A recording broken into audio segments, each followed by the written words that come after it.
خصوصی و حکم محترم جامعہ امداد العلوم وڈالی کے شیخ الحدیث حضرت مولانا قاری و مقری عبدالستار صاحب دامت برکاتہم العالیہ سے التماس کرتے ہیں کہ آپ والا ہم سامعین کو اپنی نصائح سے مستفیض فرمائے۔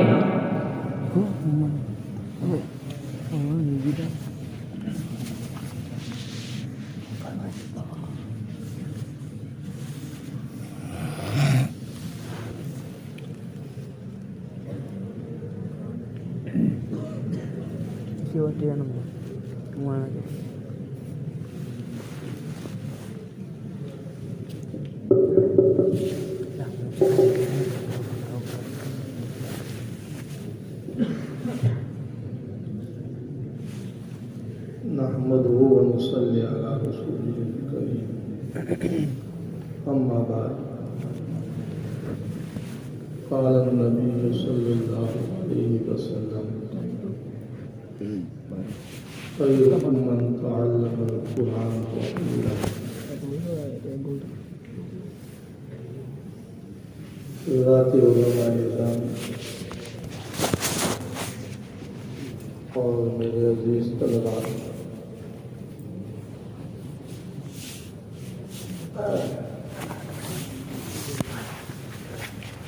جامعہ میں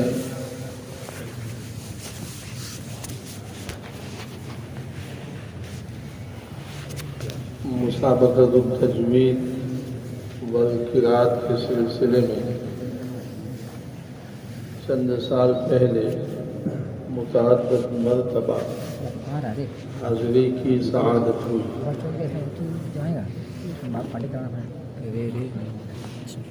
اور اس مرتبہ آپ عزیز طلباء کو سننے کے لیے اللہ تعالیٰ نے حاضری کا موقع عنایت فرمایا۔ میں اپنا دلی تعصب پیش کرتا ہوں کہ واقعی مجھے فرحت ہوئی۔ طلباء نے ترتیلاً تدبیراً قرآن مجید سنایا اور علم رسم خط کے عنوان پر کچھ تحقیقی جوابات دیے گئے، اور ہمارے چند طلباء نے مکمل قرآن مجید اللہ تعالیٰ کے فضل سے اپنے سینوں میں محفوظ کیا۔ واقعی ان تمام طلباء نے قرآن مجید اچھا سنایا۔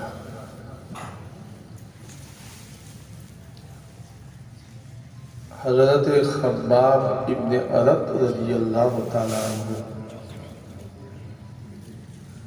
حضرت عبداللہ ابن مسعود رضی اللہ تعالیٰ عنہ کی مجلس میں گئے، جیسا بخاری جلد ثانی میں ہے۔ حضرت عبداللہ ابن مسعود رضی اللہ تعالیٰ عنہ اپنے تلامذہ کو قرآن مجید پڑھا رہے تھے،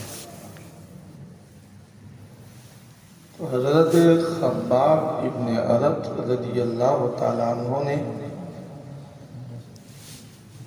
حضرت عبداللہ ابن مسعود رضی اللہ تعالیٰ عنہ کو یہ پوچھا کہ یہ جو طلباء بیٹھے ہوئے ہیں، کیا یہ طلباء آپ کے جلسہ پڑھتے ہیں؟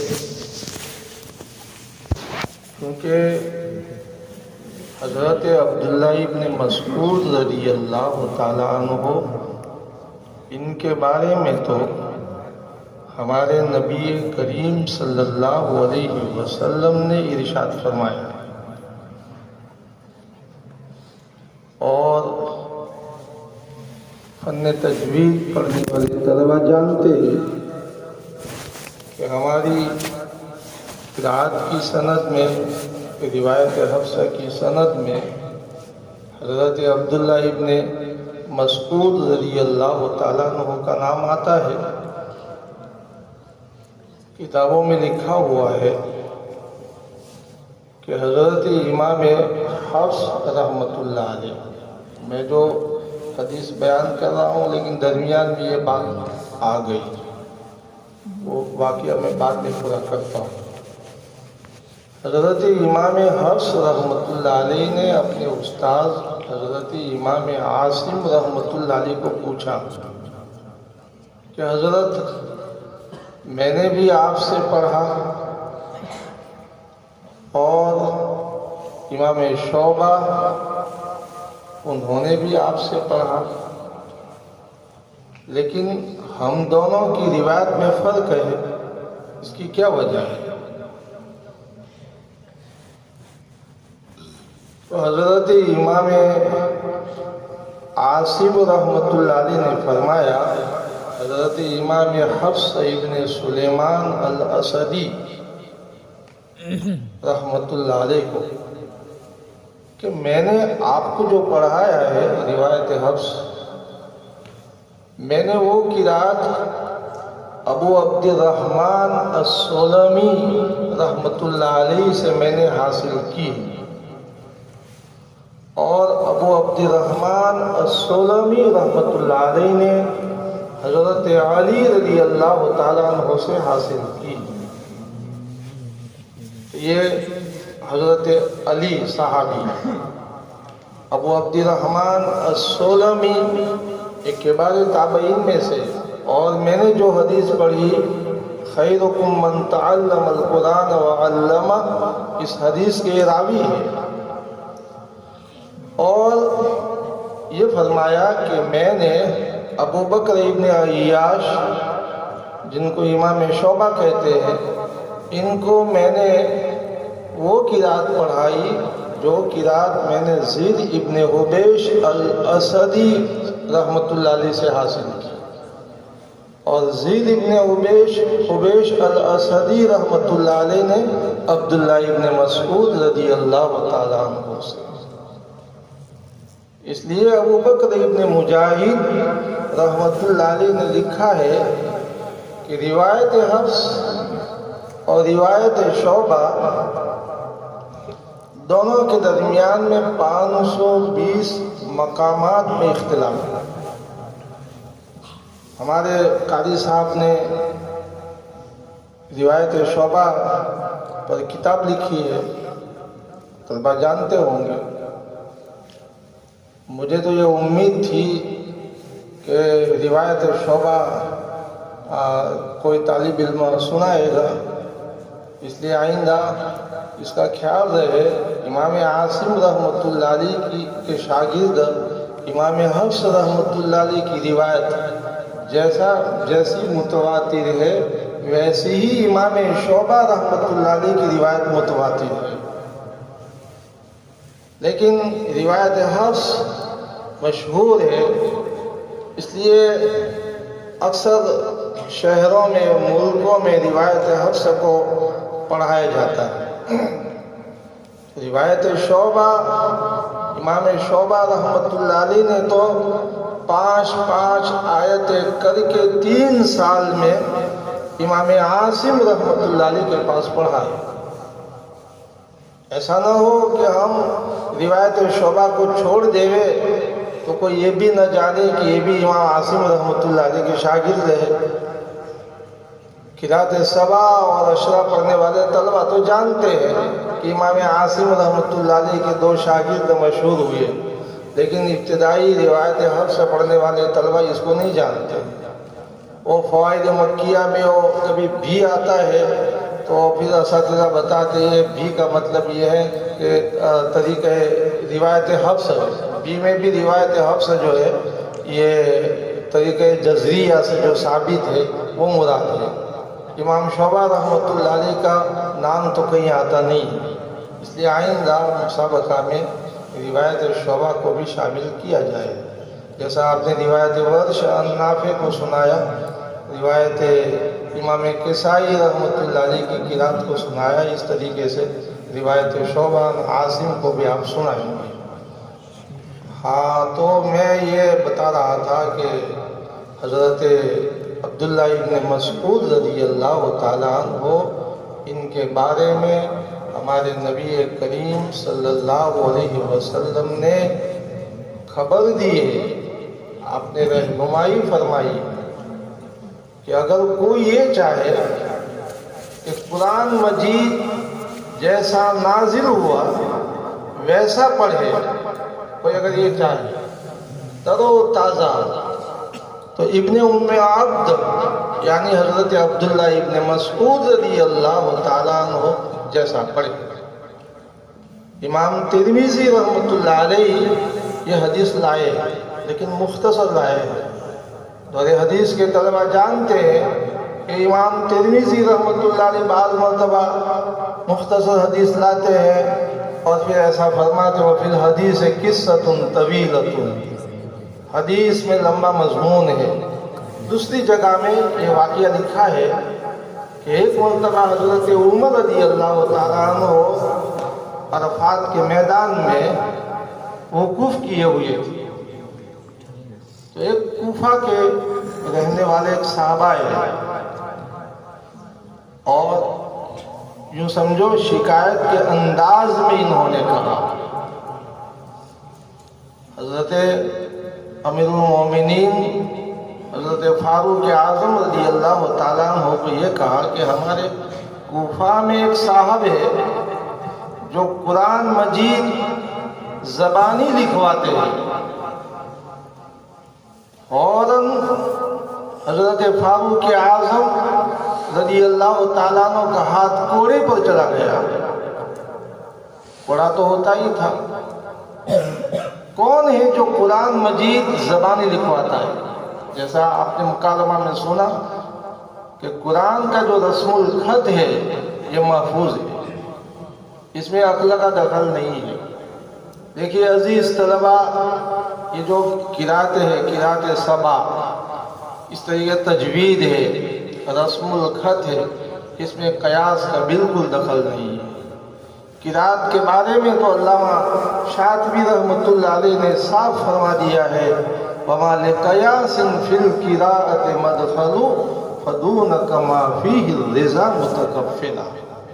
اور خلاصہ پڑھنے والے طلبہ جانتے ہیں کہ جیسا کہ تجوید میں قیاس کا دخل نہیں ہے، رسم میں بھی قیاس کا دخل نہیں ہے۔ قرات میں ابراہیم میں دو قرات ہیں، ابراہیم، لیکن بعض جگہوں میں ابراہیم میں ایک ہی قرات ہے۔ جہاں نبی کریم علیہ السلام سے دو قراتیں منقول ہیں وہاں ہم ابراہیم پڑھیں گے، لیکن جہاں منقول نہیں ہے وہاں ایک ہی قرات پڑھیں گے۔ تو قرآن مجید اگر لکھوانا ہو تو زبانی نہیں لکھوانے کا، دیکھ کر کے۔ اب آپ نے لکھ لیا مالک، میم کے بعد الف لکھ لیا، تو یہ خلاف ہے۔ میم لام کاف یہ اس کا رسم ہے۔ تو حضرت عمر رضی اللہ تعالیٰ تو تیش میں آ گئے، کہا کون ہے جو قرآن مجید اس طریقے سے زبانی لکھواتا ہے؟ لیکن ان صاحب نے ایسا کہا کہ وہ عبداللہ ابن مسعود رضی اللہ تعالیٰ عنہ ہے۔ فوراً غصہ ٹھنڈا ہو گیا، کوڑے پر سے ہاتھ ہٹ گیا اور فرمانے لگے کہ اس آدمی کو حق ہے قرآن مجید زبانی لکھوانا، یہ اس آدمی کو حق ہے، لکھواوے۔ پھر فرمایا، جس کو امام ترمذی رحمۃ اللہ علیہ نے بیان کیا ہے کہ نبی کریم صلی اللہ علیہ وسلم نے مسلمانوں کے امور کے سلسلے میں حضرت صدیق اکبر رضی اللہ تعالیٰ عنہ کو بلایا اور میں بھی ساتھ میں تھا، حالانکہ دونوں آپ کے وزیر تھے۔ نبی کریم علیہ السلام بہت لمبی دیر تک مسلمانوں کے امور کے سلسلے میں شیخین سے مشورہ کرتے تھے، لیکن فاروق اعظم رضی اللہ تعالیٰ عنہ نے اپنے کو پیچھے رکھا، کہا کہ میں بھی ساتھ میں تھا۔ مشورے سے جب فراغت ہوئی، آپ صلی اللہ علیہ وسلم چھوڑنے کے لیے باہر تشریف لائے تو حضرت عبداللہ ابن مسعود رضی اللہ تعالیٰ عنہ ہلکے سے جہر کے ساتھ قرآن مجید پڑھ رہے تھے۔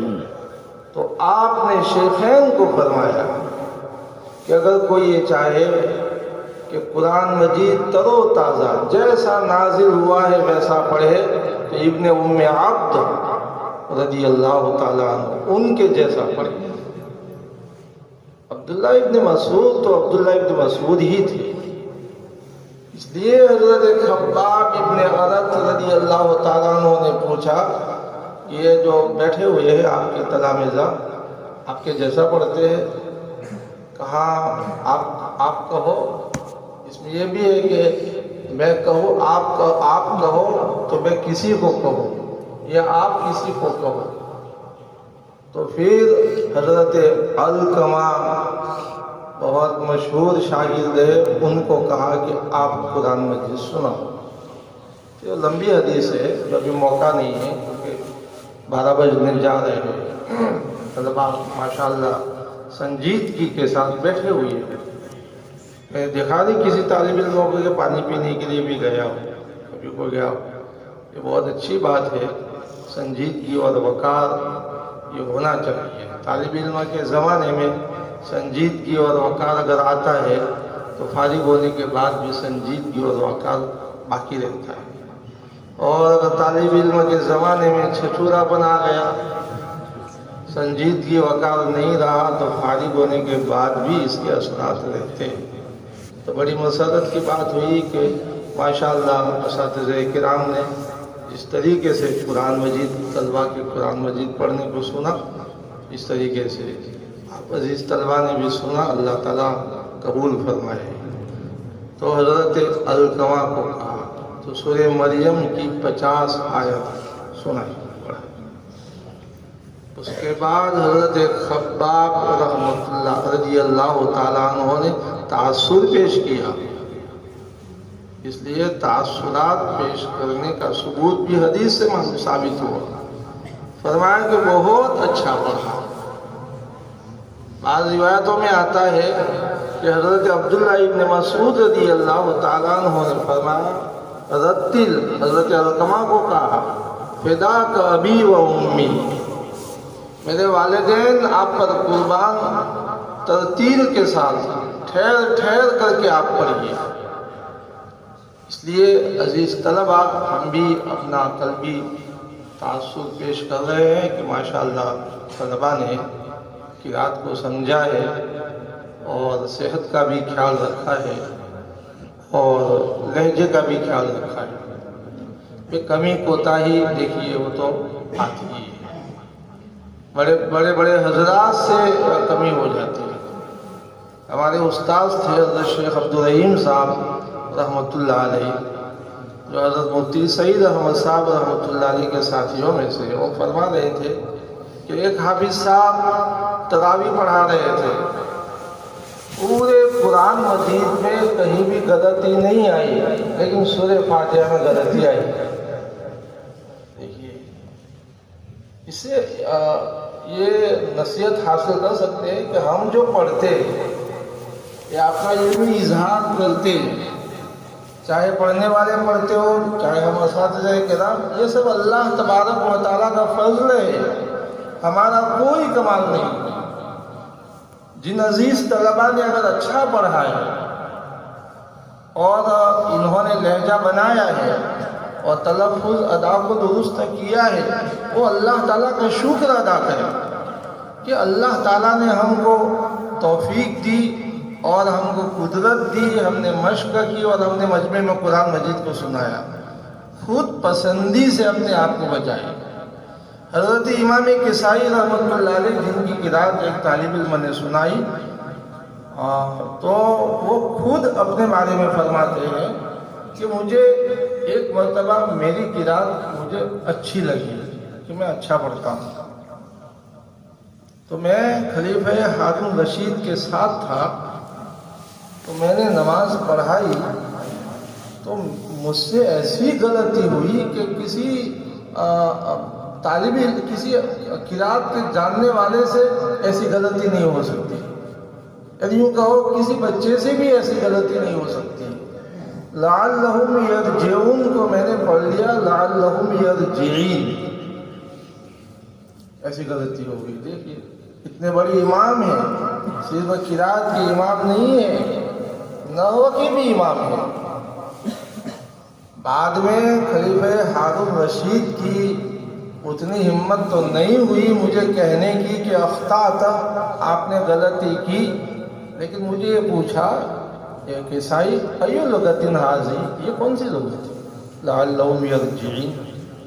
تو میں نے ان کو کہا کہ بعض مرتبہ اصیل اور عمدہ گھوڑا بھی ٹھوکر کھا جاتا ہے، اچھا نام، ایسی بات ہے، آپ سے غلطی ہو گئی۔ بہرحال عزیز طلبہ، نمبر تو کسی کا آئے گا، لیکن کوئی زیادہ تفاوت نہیں ہے۔ جن کا نمبر نہیں آیا ہے اور جن کا نمبر آیا ہے خاص تفاوت نہیں، ترتیب میں بھی اور تدبیر میں بھی۔ البتہ ایک بات مجھے اس موقع پر کہنے کی ہے کہ مدود جو ہے نا، مدود اور غنہ، اس کی مقدار متعین، اس میں کمی بھی نہ ہو زیادتی بھی نہ ہو۔ بعض مرتبہ کیا ہے، آپ سے ایسا ہوا تھی ایسا نہیں کہتا ہوں، ایک عمومی بیماری ہے کہ لہجے کی وجہ سے مدود میں زیادتی کر دیتے ہیں۔ 5 الف سے زیادہ کوئی مد نہیں، 6 الف 7 الف کوئی مد ہی نہیں۔ بعض مرتبہ کیا ہے کہ اپنے لہجہ اس طریقے سے بناتے ہیں کہ وہ 6 الف 7 الف جو ہے وہ مد کی مقدار ہو جاتی ہے، یہ مناسب نہیں ہے۔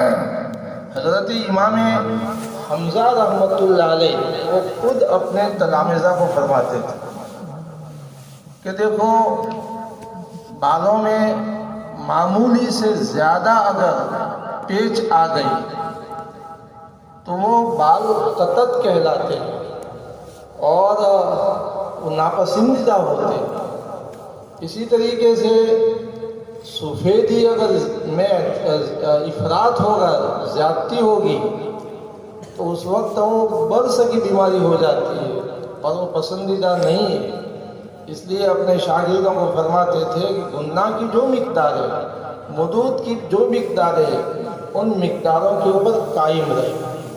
ان مقداروں پر قائم رہتے ہوئے ہم اگر لہجہ بناتے ہیں تو وہ لہجہ بھی مقبول ہے، اور سب سے پہلے ادا میں کوئی خلل واقع نہ ہو، ادا میں خلل نہ ہو اور لہجہ بنائے تو انشاءاللہ بہت اچھا لہجہ بنے گا اور تلفظ اور ادا میں بھی نکھار پیدا ہوگا۔ اللہ تعالیٰ ان باتوں کو قبول فرمائے اور آپ لوگوں کو جو باتیں بتائی اس پر عمل کی توفیق عطا فرمائے۔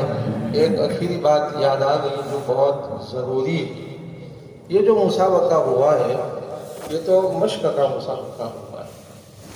فن میں ہمیں ترقی کرنی ہے، فن تجوید اور فن قرات۔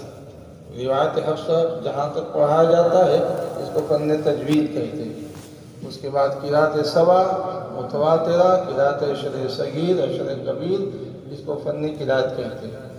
ایک یہ نون ساکن میم ساکن کے قواعد کا نام صرف تجوید نہیں ہے، بہت اہم فن ہے اور کئی کتابیں فن تجوید میں اور فن قرات میں لکھی گئی ہیں۔ اس لیے اس فن کو حاصل کریں۔ اگر آپ نے روایت حفصہ کو مکمل کر لیا ہے تو آپ قرات سبع شروع کر دیں اور قرات اشرا اور صغیر کبھی سب پڑھیں، مکمل پڑھیں۔ اچھا، بعض طلباء کے ذہن میں ایسا ہے کہ ہماری آواز تو اچھی نہیں، سب کی آواز اچھی ہے، 19-20 کا فرق ہوتا ہے، آواز کو اچھا بنانا پڑتا ہے۔ ابو داؤد شریف میں ابن ابی ملیکہ کو پوچھا عبدالجبار ابن ورد رحمۃ اللہ علیہ نے کہ کسی کی آواز اچھی نہ ہو تو فرمایا یحسنہ ما استطاع، طاقت کے مطابق اپنی آواز کو اچھا بنائیں. تو جن کی آواز اچھی نہیں ہے اور جن کی آواز اچھی ہے، سب اگر روایت حفظ مکمل ہے تو آپ سبا پڑھے اور اس فن کو مکمل کرے. شاطبیہ ہے، طیبۃ النشر ہے اور دیگر جو کتابیں ہیں اس کا مطالعہ کرے. مطالعہ کریں گے تو فن میں ترقی ہوگی اور فن جو ہے آپ کے قابو میں آئے گا. اللہ تعالیٰ ان باتوں پر ہمارے طلباء کو عمل کرنے کی توفیق عطا فرمائے اور ہماری اس مسابقہ کی مجلس کو بھی اللہ تعالیٰ قبول فرمائے اور اللہ تعالیٰ اس ادارے کو بھی ترقیات سے مالا مال فرمائے. یہاں کے تمام اساتذہ کرام، منتظمین اور آنے والے تمام طلباء اور ہم سب کو اللہ تعالیٰ دینی خدمات کے لیے قبول فرمائے.